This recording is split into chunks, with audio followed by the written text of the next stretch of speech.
বঙ্গজুড়ে আবারও নিম্নচাপ প্রবেশ করবে, যা থেকে হালকা থেকে মাঝারি এবং কিছু কিছু জেলায় ভারী বর্ষণ হবে। এছাড়া বজ্রপাত সহ ঝড় বৃষ্টির সম্ভাবনাও আছে। তো আগামী দিনগুলিতে এই নিম্নচাপগুলি বঙ্গের একাধিক জেলায় প্রবেশ করবে। তো কবে থেকে প্রবেশ করতে যাচ্ছে, এছাড়া আজকে এবং আগামীকাল তাপমাত্রা কেমন থাকবে, ঠান্ডা কেমন অনুভব হবে, এছাড়া বঙ্গোপসাগরের কী পরিস্থিতি, বঙ্গোপসাগরে ঘূর্ণাবর্ত তৈরি হওয়ার সম্ভাবনা আছে কিনা। আমরা প্রথমে দেখে নিয়েছি বঙ্গোপসাগরে ঘূর্ণাবর্ত তৈরি হওয়ার সম্ভাবনা আছে কিনা, তারপর যাব বঙ্গের জেলায় জেলায় বৃষ্টির যে সম্ভাবনা রয়েছে, এই বৃষ্টির সম্ভাবনা কবে থেকে থাকবে। দেখুন, আন্দামান দ্বীপপুঞ্জের উপর এই নিম্নচাপগুলি রয়েছে। এই নিম্নচাপ থেকে কিন্তু কোনো রকমভাবে ঘূর্ণাবর্ত তৈরি হচ্ছে না। আগামী দিনগুলিতে এই নিম্নচাপগুলি বঙ্গোপসাগরের দক্ষিণের দিকে থাকবে, তারপরেও কোনো রকমভাবে কিন্তু ঘূর্ণাবর্ত তৈরি হচ্ছে না।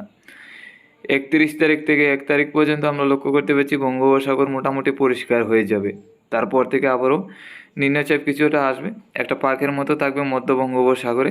এরই মধ্যে নিম্নচাপ কোনো রকমভাবে চলে আসে কিনা, যদি নিম্নচাপ চলে আসে কিন্তু তাহলে এখানে ঘূর্ণাবর্ত তৈরি হতে পারে। তো পরবর্তী দিনে পরবর্তী আপডেটগুলি প্রত্যেক দিন দেখবো এবং নজর রাখবো কোনো রকমভাবে ঘূর্ণাবর্ত বা নিম্নচাপ তৈরি হচ্ছে কিনা বঙ্গোপসাগরে। এখন আমরা দেখে নিচ্ছি বঙ্গের জেলা জেলায় যে নিম্নচাপ থেকে বৃষ্টি হওয়ার সম্ভাবনা আছে, বজ্রপাত সহ ঝড় বৃষ্টি হতে পারে বলে সম্ভাবনা। এই বৃষ্টিটা কবে থেকে থাকবে, আগামী 29 তারিখ পর্যন্ত নিম্নচাপ নেই বঙ্গের জেলায় জেলায়। দেখুন, 30 তারিখের মধ্যে আমরা তেমন নিম্নচাপ লক্ষ্য করতে পারছি না, মোটামুটি পরিষ্কারই। তবে 31 তারিখের মধ্যে হালকা থেকে মাঝারি এবং কিছু কিছু জেলায় ভারী বর্ষণের সম্ভাবনা আছে। দেখুন, ঢাকা এবং খুলনা বিভাগে আমরা লক্ষ্য করতে পারছি হালকা থেকে মাঝারি বর্ষণ, এর মধ্যে বজ্রপাত সহ দমকা ঝোড়ো হাওয়া থাকবে। তো আগামী 31 তারিখের মধ্যে বাংলাদেশের একাধিক জেলায় হালকা থেকে মাঝারি বর্ষণ হবে। শুধু বাংলাদেশের দক্ষিণে চট্টগ্রাম এবং আমাদের ত্রিপুরা রাজ্যে পরিষ্কার থাকার সম্ভাবনা আছে 30 তারিখ সকাল থেকে। কিন্তু এই নিম্নচাপটা 30 তারিখ বিকাল থেকে 1 তারিখ সকালের মধ্যে আমাদের ত্রিপুরা এবং বাংলাদেশের দক্ষিণে জেলাগুলির দিকে থাকার সম্ভাবনা। দেখুন, খুলনা, বরিশাল, কুমিল্লা, চট্টগ্রাম এবং আমাদের ত্রিপুরা রাজ্যে 1 তারিখের মধ্যে এই নিম্নচাপটা প্রবেশ করবে। তাতে বাংলাদেশে ঢাকা সহ হালকা থেকে মাঝারি বর্ষণ হবে। এরই মধ্যে একটা পাকের মতো থাকবে সম্পূর্ণ বাংলাদেশের উপর, যা থেকে এই পাকটা উঠবে। এই পাকের কারণে এই নিম্নচাপগুলি ত্রিপুরা বাংলাদেশের একাধিক জেলার মধ্যে থাকার সম্ভাবনা আছে। তো 31 তারিখ থেকে 30 তারিখের মধ্যে আমরা নিম্নচাপগুলি লক্ষ্য করতে পারছি। হয়তো 2 তারিখ 3 তারিখের মধ্যে নিম্নচাপ থাকতে পারে। তো আমরা আগামীকালকের আপডেটে 2 তারিখের আপডেট দেখব এবং এরপরের দিনের আপডেটে 3 তারিখের আপডেট দেখতে পাবো। তো প্রত্যেক দিন কিন্তু আমরা আপডেটের দিকে নজর রাখবো, এই নিম্নচাপের দিকে।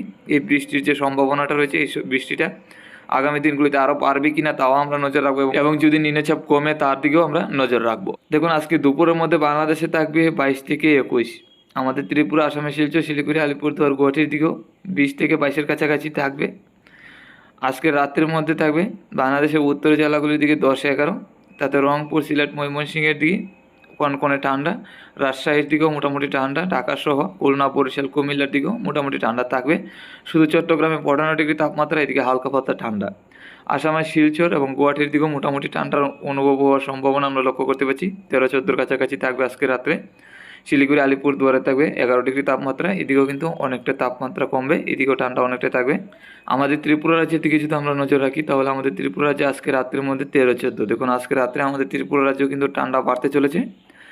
আগামীকাল সকালের মধ্যে 11 থেকে 12 আমাদের ত্রিপুরায় অনেকটাই ঠান্ডা থাকবে আগামীকাল সকালে। আর বাংলাদেশের দিকে নজর রাখলে 8-9-এর কাছাকাছি লক্ষ্য করতে পারছি। তো বাংলাদেশে কিন্তু আরও ঠান্ডা বাড়বে, 1-2 ডিগ্রি তাপমাত্রা কমবে আরও। বাংলাদেশে কিন্তু একদম কনকনে ঠান্ডা অনুভব হওয়ার সম্ভাবনা। আসামে শিলচর, শিলিগুড়ি, আলিপুরদুয়ার, গুয়াহাটি এদিকেও কিন্তু 8-9 ডিগ্রির কাছাকাছি থাকবে, এদিকেও কনকনে ঠান্ডা অনুভব হবে। আমরা চলে এলাম ঘন কুয়াশায়। আজকে রাতের মধ্যে তেমন একটা কুয়াশা থাকছে না, হালকা পাতলা মোটামুটি কুয়াশা থাকবে।